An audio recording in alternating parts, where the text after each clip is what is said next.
অত্যন্ত উৎসাহের সাথে আজকের এই গভীর বিশ্লেষণমূলক আলোচনায় সবাইকে স্বাগত জানাই। যারা আসন্ন ইউপিএসসি এবং অন্যান্য প্রতিযোগিতামূলক পরীক্ষার জন্য প্রস্তুতি নিচ্ছেন, তাদের জন্য আজকের এই আলোচনাটি আক্ষরিক অর্থেই একটা সোনার খনি হতে চলেছে। একদম তাই, আর এটা খুবই দরকারি একটা টপিক। ঠিক, আমরা এম লক্ষ্মীকান্ত এবং ডি বাসুর মতো অত্যন্ত প্রামাণ্য বইয়ের উপর ভিত্তি করে তৈরি বিভিন্ন লেকচার নোটস আর স্লাইড ডেক থেকে আজকের তথ্যগুলো নিয়েছি। আমাদের আজকের আলোচ্য বিষয় হল ভারতের সংবিধানের ঐতিহাসিক পটভূমি। এই আলোচনাটি যদি মনোযোগ দিয়ে শোনা যায়, তবে পরীক্ষার প্রস্তুতিতে এক বিশাল সুবিধে পাওয়া যাবে। বিষয়টা সত্যিই দারুণ, কারণ আমাদের আজকের লক্ষ্য কিন্তু শুধু শুষ্ক ইতিহাসের পাতা উল্টানো নয়, বা ধরুন ওই শুধু সাল তারিখ মুখস্থ করাও নয়, বরং আমরা দেখব বর্তমান শাসন ব্যবস্থার শিকড় কিভাবে ব্রিটিশদের তৈরি আইনগুলোর মধ্যে লুকিয়ে আছে। রাইট। আমরা স্লাইড ডেকের ক্রমানুসারে একেবারে ধাপে ধাপে বিশ্লেষণ করব। আজকের এই যে সুপ্রিম কোর্ট, আমাদের সংসদীয় কাঠামো বা সিভিল সার্ভিস, এগুলো তো আর একদিনে আকাশ থেকে পড়েনি। এর পেছনে রয়েছে ব্রিটিশদের তৈরি করা আইনি বিবর্তনের এক দীর্ঘ ইতিহাস। ঠিক আছে, চলুন বিষয়টি ধাপে ধাপে খুলে দেখা যাক। গল্পটা শুরু হচ্ছে ১৬০০ সালের দিকে। রয়্যাল চার্টারের মাধ্যমে ব্রিটিশ ইস্ট ইন্ডিয়া কোম্পানি ভারতে এসেছিল, শুধুমাত্র একটি ট্রেডিং কোম্পানি বা ব্যবসা করার উদ্দেশ্যে। হ্যাঁ, তখন তো ওদের শাসন করার কোনো প্ল্যানই ছিল না। একদমই না। কিন্তু এরপরই ঘটে গেল এক জাদুকরী রূপান্তর। ১৭৬৫ সালে তারা বাংলা, বিহার ও উড়িষ্যার দেওয়ানি ওই কর আদায়ের অধিকারটা পেয়ে যায়। ভাবুন তো বিষয়টা, যারা শুধু মশলা আর সুতোর ব্যবসা করতে এসেছিল, তারা রাতারাতি একটি বিশাল ভূখণ্ডের শাসক হয়ে উঠল। আর এখানে ঠিক এই জায়গাটাতেই শুরু হলো আসল সমস্যা। সমস্যা কি ধরনের? কোম্পানি তো বিপুল পরিমাণ অর্থ উপার্জন করতে শুরু করল, কিন্তু কোম্পানির নিজস্ব কর্মকর্তারা সাংঘাতিক দুর্নীতিগ্রস্ত হয়ে পড়ল। লন্ডনে বসে থাকা ব্রিটিশ পার্লামেন্ট বুঝতে পারল এই বিশাল ক্ষমতাশালী কোম্পানিকে এখন লাগাম পরানো দরকার। ফলশ্রুতি ১৭৭৩ সালে পাশ হল রেগুলেটিং অ্যাক্ট। এই আইনটাই কি তাহলে ভারতে ব্রিটিশদের প্রথম কেন্দ্রীকরণ বা সেন্ট্রালাইজেশনের পদক্ষেপ ছিল? একদম। ব্রিটিশ সরকার প্রথমবারের মতো কোম্পানির কাজে সরাসরি হস্তক্ষেপ করল। এই আইনের মাধ্যমেই বাংলার গভর্নর পদটির ক্ষমতা বাড়িয়ে নাম রাখা হল গভর্নর জেনারেল অফ বেঙ্গল। আর প্রথম যিনি এই পদে বসলেন তিনি হলেন ওয়ারেন হেস্টিংস। ঠিক, শুধু তাই নয়, বিচার ব্যবস্থার প্রথম আনুষ্ঠানিক ধাপ হিসেবে এই আইনের অধীনেই ১৭৭৪ সালে কলকাতায় একটি সুপ্রিম কোর্ট প্রতিষ্ঠিত হয়। তার শাসন আর বিচার দুটোরই একটা কাঠামো দাঁড় করানো শুরু হলো। কিন্তু কোম্পানি তো একটা বিশাল বাণিজ্যিক প্রতিষ্ঠান ছিল, আবার একই সাথে তারা শাসন কাজও চালাচ্ছিল। এই দুটো কাজ একসাথে সামলানো নিশ্চয়ই খুব কঠিন হয়ে পড়ছিল। হ্যাঁ, ভীষণ কনফিউজিং ছিল ব্যাপারটা। এর জন্যে কি ১৭৮৪ সালে পিটস ইন্ডিয়া অ্যাক্ট আনা হয়েছিল? ঠিক ওই জায়গাটাতেই ব্রিটিশরা একটা নতুন চাল চালল। পিটস ইন্ডিয়া অ্যাক্টে তারা দ্বৈত সরকার বা ডাবল গভর্নমেন্ট ব্যবস্থা চালু করল। কাজগুলোকে আলাদা করে দিল। হ্যাঁ, তারা কোম্পানির কাজগুলোকে পরিষ্কার দুটো ভাগে ভাগ করে দিল। বলা হলো কোম্পানির বাণিজ্যিক কাজগুলো দেখভাল করবে কোর্ট অফ ডিরেক্টর্স, আর রাজনৈতিক বা প্রশাসনিক কাজগুলো দেখার জন্য লন্ডনে সম্পূর্ণ নতুন একটি সংস্থা তৈরি করা হলো, যার নাম বোর্ড অফ কন্ট্রোল। অর্থাৎ কোম্পানির ওপর ব্রিটিশ সরকারের ফাঁস আরও এক ধাপ চেপে বসল। একদম। এরপর আসে ১৮১৩ সালের চার্টার অ্যাক্ট। স্লাইড অনুযায়ী এই আইনের একটি খুব মজার দিক রয়েছে। হ্যাঁ, এই আইনে চা এবং চীনের সাথে বাণিজ্য ছাড়া কোম্পানির বাকি সব বাণিজ্যের একচেটিয়া অধিকার বা মনোপলি কেড়ে নেওয়া হয়। কিন্তু এর চেয়েও চমকপ্রদ তথ্য হল, এই আইনে প্রথমবারের মতো ভারতীয়দের মধ্যে পশ্চিমা শিক্ষার প্রসারের জন্য বার্ষিক ১ লক্ষ টাকা বরাদ্দ করা হয়েছিল, যেটা সেকালের হিসেবে অনেক টাকা। তাই তো, একটা ঔপনিবেশিক শক্তির তরফ থেকে শিক্ষার জন্য এত টাকা দেওয়াটা বেশ অবাক করা ব্যাপার, তাই না? এর পেছনে আসল উদ্দেশ্য কী ছিল? আসলে উদ্দেশ্যটা খুব একটা মহৎ ছিল না। ব্রিটিশদের একটা বিশাল সাম্রাজ্য চালানোর জন্য প্রচুর কেরানি বা নিচুতলার কর্মী দরকার ছিল। তারা চেয়েছিল এমন একটি অনুগত ভারতীয় শ্রেণী তৈরি করতে, যারা রক্তে বর্ণে ভারতীয় হলেও চিন্তাধারায় হবে ব্রিটিশদের মতো। ও আচ্ছা। এই ১ লক্ষ টাকা মূলত সেই পশ্চিমা শিক্ষায় শিক্ষিত কর্মী বাহিনী তৈরির জন্যই দেওয়া হয়েছিল। পাশাপাশি এই আইনে খ্রিস্টান মিশনারিদের ভারতে আসার এবং ধর্মপ্রচারের আনুষ্ঠানিক অনুমতি দেওয়া হয়। এখানেই বিষয়টি সবচেয়ে আকর্ষণীয় হয়ে ওঠে যখন আমরা 1833 এবং 1853 সালে চার্টার অ্যাক্টে প্রবেশ করি, কারণ 1833 সালে আমরা কেন্দ্রীকরণের বা সেন্ট্রালাইজেশনের চূড়ান্ত রূপ দেখতে পাই। কিভাবে? বাংলার গভর্নর জেনারেলকে রাতারাতি পুরো ভারতের গভর্নর জেনারেল বানিয়ে দেওয়া হলো, আর এই পদে প্রথম আসীন হলেন লর্ড উইলিয়াম বেন্টিঙ্ক। আর এর ফলে ইস্ট ইন্ডিয়া কোম্পানির বাণিজ্যিক চরিত্র কিন্তু চিরতরে শেষ হয়ে গেল। তারা সম্পূর্ণ একটি প্রশাসনিক সংস্থায় পরিণত হল। একটা পিওর অ্যাডমিনিস্ট্রেটিভ বডি হয়ে গেল তারা। হ্যাঁ, এরপর যখন 1853 সালের চার্টার অ্যাক্ট এলো, তখন শাসন ব্যবস্থায় আরেকটা বড় ধরনের বদল দেখা গেল। এই আইনেই প্রথমবারের মতো গভর্নর জেনারেলের কাউন্সিলের আইন প্রণয়ন বা লেজিসলেটিভ কাজ এবং শাসন বিভাগের বা এক্সিকিউটিভ কাজগুলোকে আলাদা করে দেওয়া হলো। এটা তো একটা ছোটখাটো সংসদের বা মিনি পার্লামেন্টের মতো ব্যাপার হয়ে দাঁড়ালো। অনেকটাই তাই। তবে পরীক্ষার্থীদের জন্য এই আইনের সবচেয়ে গুরুত্বপূর্ণ তথ্য হল 1853 সালের আইনেই সিভিল সার্ভিস পরীক্ষায় ভারতীয়দের জন্য উন্মুক্ত প্রতিযোগিতার দরজা খুলে দেওয়া হয়। মানে ওপেন কম্পিটিশন। ঠিক 1854 সালের ম্যাকালে কমিটির সুপারিশের ভিত্তিতে এই উন্মুক্ত ব্যবস্থা চালু হয়। এর ফলে ভারতীয়দের সামনে এই অভিজাত প্রশাসনে যুক্ত হওয়ার একটা আইনি সুযোগ তৈরি হল। কিন্তু এই ব্রিটিশদের সাজানো বাগান একেবারে তছনছ হয়ে গেল 1857 সালে। সিপাহী বিদ্রোহ বা 1857 সালের গাদারের পর পুরো দৃশ্যপট বদলে যায়। এটা একটা বিরাট ধাক্কা ছিল ব্রিটিশদের জন্য। সত্যি, এই মহাবিদ্রোহের পর ব্রিটিশ সরকার বুঝতে পারল যে একটা কোম্পানির হাতে আর ভারতের মতো বিশাল দেশের শাসনভার রাখা কোনোভাবেই নিরাপদ নয়। আর সেই প্রেক্ষাপটে আসে 1858 সালের ভারত শাসন আইন বা act for the good government of India. এর মাধ্যমে কোম্পানির শাসনের সম্পূর্ণ অবসান ঘটে এবং ক্রাউন রুল বা সরাসরি ব্রিটিশ রানীর শাসনের শুরু হয়। তার মানে 1858 থেকে আসল রয়্যাল কন্ট্রোল শুরু হল। হ্যাঁ, গভর্নর জেনারেল পদটির নাম বদলে রাখা হয় ভাইসরয়। লর্ড ক্যানিং হলেন ভারতের প্রথম ভাইসরয়। অর্থাৎ কোম্পানিকে সরিয়ে সরাসরি ব্রিটিশ রাজপরিবার ক্ষমতা নিয়ে নিল। আর ওই যে বোর্ড অফ কন্ট্রোল বা কোর্ট অফ ডিরেক্টর্স, ওগুলোর কি হলো? সেগুলো সব বাতিল করে দেয়া হলো। তার বদলে লন্ডনে secretary of state for India নামে একটি নতুন পদ তৈরি করা হলো এবং তাকে সাহায্য করার জন্য 15 সদস্যের একটি উপদেষ্টা কাউন্সিল গঠন করা হলো। পুরো ভারতের চাবিকাঠি চলে গেল লন্ডনের হাতে। এই পরিবর্তনের পর 1861 সালে আসে ইন্ডিয়ান কাউন্সিলস অ্যাক্ট। এতদিন ধরে যে কেন্দ্রীকরণ চলছিল, এই আইন দিয়ে কি তার উল্টো পথে হাঁটা শুরু হলো? কারণ স্লাইডে দেখছি যে বিকেন্দ্রীকরণ বা ডিসেন্ট্রালাইজেশনের শুরু এখান থেকে। হ্যাঁ, কারণ ব্রিটিশরা বুঝতে পেরেছিল যে শুধু কেন্দ্র থেকে এত বড় দেশ নিয়ন্ত্রণ করা সম্ভব নয়। তাই বম্বে এবং মাদ্রাস প্রেসিডেন্সিকে তাদের নিজেদের আইন বানানোর ক্ষমতা ফিরিয়ে দেওয়া হলো। আচ্ছা। এখানে দুটো বিষয় পরীক্ষার জন্য খুবই গুরুত্বপূর্ণ।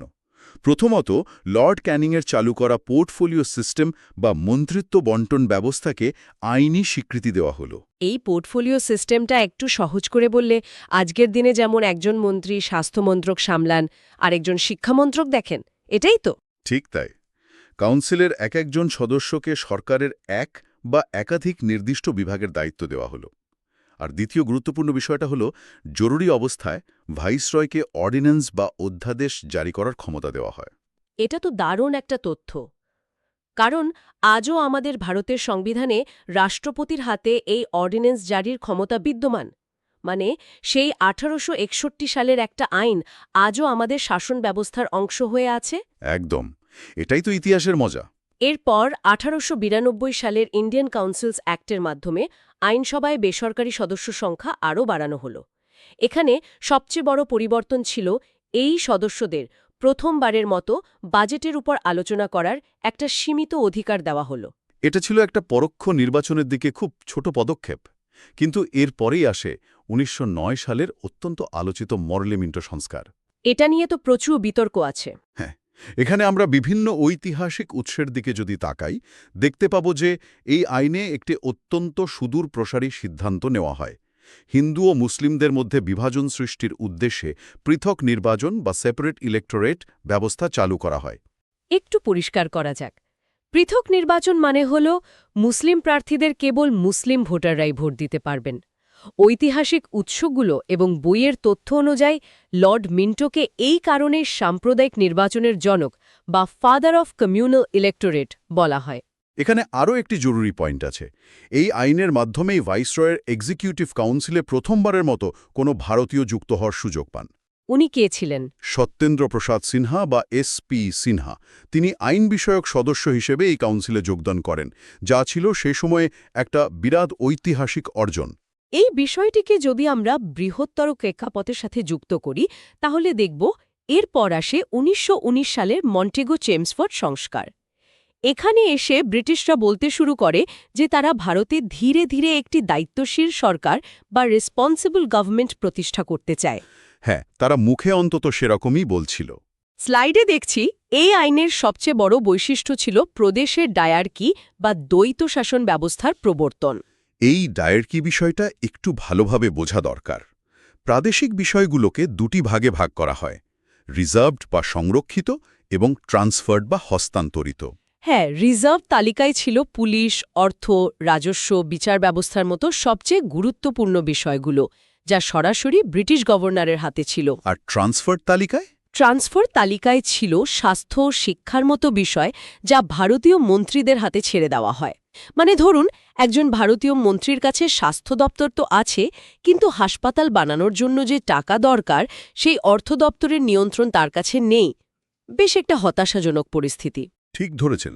আর কেন্দ্রে প্রথমবারের মতো দ্বি-অক্ষ বিশিষ্ট আইনসভা বা বাই ক্যামেরালিজম চালু হল, আপার হাউস এবং লোয়ার হাউস, যা আজকের রাজ্যসভা এবং লোকসভার মতো। এবং সেই সাথে প্রত্যক্ষ নির্বাচন বা ডাইরেক্ট ইলেকশনের প্রবর্তন করা হলো। এর পরের ইতিহাস বেশ ঘটনাবহুল। ১৯১৯ সালের আইন কেমন কাজ করছে তা দেখার জন্য ১০ বছর পর একটি কমিশন আসার কথা ছিল, কিন্তু ব্রিটিশ সরকার ২ বছর আগেই ১৯২৭ সালে সাইমন কমিশন পাঠায়। আর সেই কমিশনে তো কোনো ভারতীয় ছিল না। একদম। কমিশনে কোনো ভারতীয় সদস্য না থাকায় সব রাজনৈতিক দল এটি বয়কট করে। এই সাইমন কমিশনের রিপোর্টের ভিত্তিতেই পরবর্তীকালে লন্ডনে গোল টেবিল বৈঠকগুলো অনুষ্ঠিত হয়। আর ঠিক এই সময়েই ব্রিটিশ প্রধানমন্ত্রী র্যামজে ম্যাকডোনাল্ড একটি ঘোষণা দেন, যা কমিউনাল অ্যাওয়ার্ড নামে পরিচিত। এই ঘোষণাটা তো আরও বিভাজন তৈরি করেছিল। হ্যাঁ, তিনি শুধু মুসলিম বা শিখদের জন্যই নয়, বরং দলিতদের জন্য পৃথক নির্বাচনের ঘোষণা দেন। এর প্রতিবাদে মহাত্মা গান্ধী আমরণ অনশন শুরু করেন। শেষ পর্যন্ত মহাত্মা গান্ধী এবং ডক্টর বি.আর. আম্বেদকরের মধ্যে বিখ্যাত পুনা প্যাক্ট বা পুনে চুক্তি সম্পন্ন হয়, যেখানে দলিতদের জন্য পৃথক নির্বাচনের বদলে হিন্দু যৌথ নির্বাচনের অধীনে সংরক্ষিত আসনের ব্যবস্থা করা হয়। এই সমস্ত রাজনৈতিক টানাপড়েনের পর অবশেষে আসে ১৯৩৫ সালের ভারত শাসন আইন বা গভর্নমেন্ট অফ ইন্ডিয়া অ্যাক্ট ১৯৩৫। এটি একটি বিশাল দলিল। বর্তমান সংবিধানের একটা বিশাল অংশ এখান থেকেই নেওয়া হয়েছে, তাই একে বর্তমান সংবিধানের ব্লুপ্রিন্ট বা মিনি সংবিধানও বলা হয়। এর মূল বৈশিষ্ট্যগুলো কি ছিল? এর সবচেয়ে বড় অবদান ছিল প্রদেশগুলো থেকে সেই হতাশাজনক ডায়ার্কি বা দ্বৈত শাসন সরিয়ে তাদের সম্পূর্ণ স্বায়ত্ত শাসন বা প্রভিন্সিয়াল অটোনমি দেওয়া। আর ক্ষমতাকে ৩টি তালিকায় ভাগ করে দেওয়া হয়: ফেডারেল লিস্ট, প্রভিন্সিয়াল লিস্ট এবং কনকারেন্ট লিস্ট। ঠিক। আজকের সংবিধানেও কিন্তু আমরা 7th শিডিউলে এই ইউনিয়ন, স্টেট এবং কনকারেন্ট লিস্টের অস্তিত্ব দেখতে পাই। এছাড়া দেশের মুদ্রা নিয়ন্ত্রণের জন্য এই আইনে রিজার্ভ ব্যাঙ্ক অফ ইন্ডিয়া বা আরবিআই প্রতিষ্ঠার কথা বলা হয়। শুধু তাই নয়, ১৯৩৭ সালে একটি ফেডারেল কোর্ট বা যুক্তরাষ্ট্রীয় আদালত গঠন করা হয়, যা আজকের সুপ্রিম কোর্টের পূর্বসূরি। এরপর আসে ১৯৪৭ সালের ভারতের স্বাধীনতা আইন। মাউন্টব্যাটেন প্ল্যানের উপর ভিত্তি করে ব্রিটিশ পার্লামেন্ট এই আইন পাশ করে। এর মাধ্যমেই ব্রিটিশ শাসনের চূড়ান্ত অবসান ঘটে এবং ভারত ও পাকিস্তান নামে দুটি সম্পূর্ণ স্বাধীন ও সার্বভৌম রাষ্ট্রের জন্ম হয়। ভাইসরয় পদটি বিলুপ্ত হয়। আর সংবিধান সভাকে একটি সার্বভৌম আইন সভার মর্যাদা দেওয়া হয়, যাতে তারা নিজেদের মতো করে দেশের সংবিধান রচনা করতে পারে। এতক্ষণ আমরা যে দীর্ঘ ইতিহাসের মধ্যে দিয়ে গেলাম, যারা পরীক্ষার প্রস্তুতি নিচ্ছেন তাদের জন্য এর প্রত্যেকটা সাল এবং আইনের মূল বিষয়গুলো মনে রাখা ভীষণ জরুরি। তো ফোকাস সামারি বা সারসংক্ষেপ করে নেব। এটাকে আপনারা একটা মেন্টাল চেকলিস্ট হিসাবে ভাবতে পারেন। শুরুতেই ১৭৭৩ সালের রেগুলেটিং অ্যাক্ট, যেখানে ভারতে কেন্দ্রীকরণের শুরু হল, বাংলার গভর্নর জেনারেল পদের সৃষ্টি হল এবং কলকাতায় সুপ্রিম কোর্ট প্রতিষ্ঠিত হল।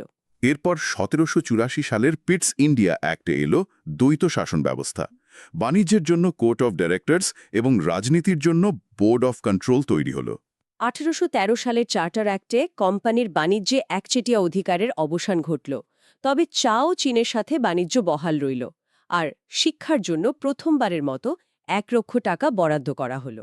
1833 সালের চার্টার অ্যাক্ট ছিল কেন্দ্রীকরণের চরম পর্যায়ে, যেখানে বাংলার গভর্নর জেনারেল হয়ে গেলেন ভারতের গভর্নর জেনারেল। 1853 সালে চার্টার অ্যাক্টে আইন ও শাসন বিভাগের পৃথকীকরণ হল এবং সিভিল সার্ভিসে ভারতীয়দের জন্য উন্মুক্ত প্রতিযোগিতার সূচনা হল। এরপর 1857 বিদ্রোহের পর 1858 সালের ভারত শাসন আইনে কোম্পানির শাসনের অবসান ঘটিয়ে ক্রাউন রুল শুরু হল। সৃষ্টি হল ভাইসরয় এবং সেক্রেটারি অফ স্টেট পদ। 1861 সালের ইন্ডিয়ান কাউন্সিলস অ্যাক্ট দিয়ে আবার বিকেন্দ্রীকরণের শুরু হল। পোর্টফোলিও সিস্টেম আইনি স্বীকৃতি পেল এবং ভাইসরয় অর্ডিন্যান্স জারির ক্ষমতা পেলেন। 1892 সালের ইন্ডিয়ান কাউন্সিলস অ্যাক্টে আইনসভায় বাজেট নিয়ে আলোচনা করার অধিকার এবং পরোক্ষ নির্বাচনের ধারণা এলো।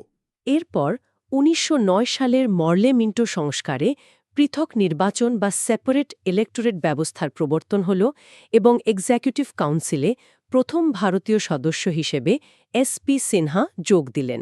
1919 সালের মন্টেগু চেমসফোর্ড সংস্কারে প্রদেশের ডায়ার্কি বা দ্বৈত শাসন, কেন্দ্রে দ্বিকক্ষ আইনসভা এবং প্রত্যক্ষ নির্বাচনে শুরু হল। এরপর 1935 সালের ভারত শাসন আইন, যাকে সংবিধানের ব্লুপ্রিন্ট বলা হয়, সেখানে প্রাদেশিক স্বায়ত্তশাসন, ক্ষমতার 3টি তালিকা, আরবিআই ও ফেডারেল কোর্ট প্রতিষ্ঠা পেল। এবং সবশেষে 1947 সালের ভারতের স্বাধীনতা আইনে ব্রিটিশ শাসনের অবসান, সার্বভৌমত্ব লাভ এবং দেশভাগ হল। তাহলে এই সব কিছুর অর্থ কি দাঁড়াচ্ছে? আজকের ইউপিএসসি পরীক্ষা, আমাদের বিচার ব্যবস্থা, জরুরি অবস্থায় রাষ্ট্রপতির অর্ডিন্যান্স জারির ক্ষমতা কিংবা সংসদের 2টি কক্ষ, সবকিছুর নকশাই ধাপে ধাপে বছরের পর বছর ধরে আসা এই আইনগুলোর মাধ্যমেই গড়ে উঠেছে।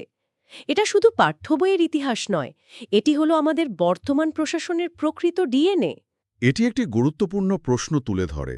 যদি একটু গভীরভাবে চিন্তা করা যায়, বর্তমান সংবিধানের একটি বিশাল অংশ, যাকে আমরা ব্লুপ্রিন্ট বলছি, তা নেওয়া হয়েছে 1935 সালের ভারত শাসন আইন থেকে। হ্যাঁ, তাই তো দেখলাম আমরা। কিন্তু ভেবে দেখুন, 1935 সালের সেই আইনটি ব্রিটিশরা তৈরি করেছিল মূলত তাদের নিজেদের প্রশাসনিক সুবিধা, নিয়ন্ত্রণ ও শোষণের জন্য। তাহলে প্রশ্ন হল, স্বাধীন ভারতের সংবিধানে কি আজও সেই ঔপনিবেশিক শাসন কাঠামোর ভূত লুকিয়ে আছে? বেশ চিন্তার বিষয়। সম্পূর্ণ স্বাধীন মানুষের স্বাধীন ইচ্ছার প্রতিফলন, নাকি এটি শুধু অতীতের শৃঙ্খলের একটি অত্যন্ত আধুনিক এবং পরিমার্জিত রূপ? সত্যি এক গভীর ভাবনা। যারা শুনছেন তাদের প্রতি আহ্বান রইল এই প্রশ্নটি নিয়ে একটু নিজস্ব অনুসন্ধান করার এবং গভীরভাবে চিন্তা করার। আমরা শুধু তথ্য তুলে ধরলাম, কিন্তু বিচার করার দায়িত্ব আপনাদের। আগামী পর্বে নতুন কোনো আকর্ষণীয় উৎস এবং বিষয় নিয়ে এভাবেই গভীর বিশ্লেষণে মেতে ওঠার প্রতিশ্রুতি দিয়ে আজকের মতো এখানেই বিদায় নিচ্ছি। ভালো থাকবেন আর শিখতে থাকবেন।